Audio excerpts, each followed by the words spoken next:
Welcome to Pro-Life Perspective, America's pro-life voice. Pro-Life Perspective is the official radio broadcast of the National Right to Life Committee, the nation's largest pro-life group.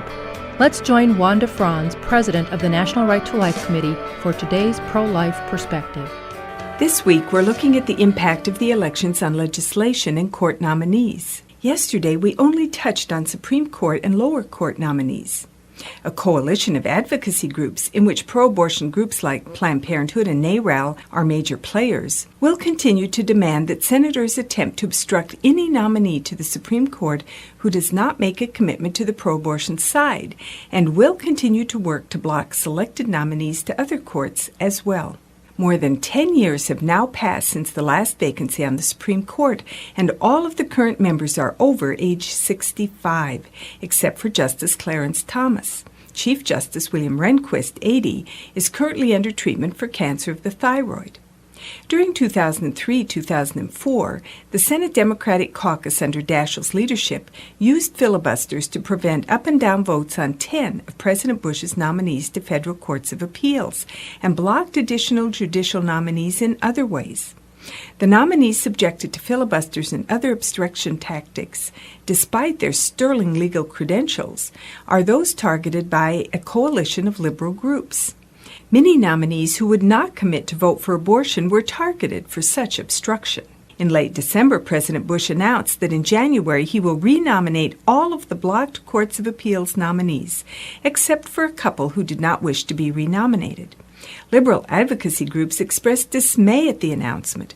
So did Senator Harry Reid of Nevada, who said, "I was extremely disappointed to learn today that the President intends to begin the new Congress by resubmitting extremist judicial nominees." The obstruction of judicial nominees was a major issue in the defeat of Democratic leader Tom Daschle in the South Dakota Senate race, which was the first time in 52 years that a Senate party leader was defeated for re-election.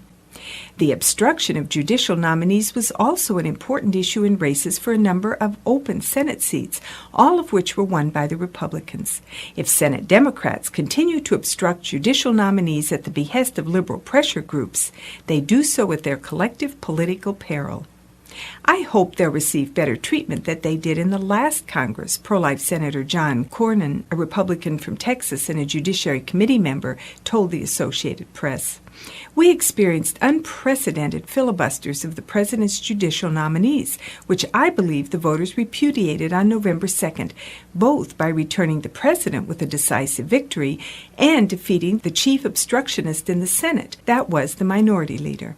Judicial nominations are reviewed first by the Senate Judiciary Committee. In the new Congress, Senator Arlen Specter of Pennsylvania will assume the chairmanship of the powerful committee, after promising his colleagues that he would expeditiously move the President's judicial nominees to the Senate floor. Because of the Republican gains in the election, one Democratic seat has been removed from the committee, which in the new Congress will consist of 10 Republicans and 8 Democrats. All of the Republicans are pro-life except Specter, while all 8 Democrats are pro-abortion. In December, pro-abortion groups expressed alarm when they learned that Senator Brownback, the Senate pro-life leader on several major issues, had exercised his seniority to take one of the Republican seats on the committee, and that newly elected Senator Tom Coburn of Oklahoma had also won a seat on the committee. Coburn, a physician, had a strongly pro-life record during his previous service in the House from 1995 to 2000. NARAL President Nancy Keenan told the Washington Post, "It appears the far right is massing troops on the border of Roe versus Wade." Ralph Neese of the group called People for the American Way said, "The color code for potential threats to the Constitution just went up from orange to red." Please join me tomorrow as we conclude our look at this upcoming Congress. This has been Pro-Life Perspective, America's pro-life voice, and the official radio program of the National Right to Life Committee.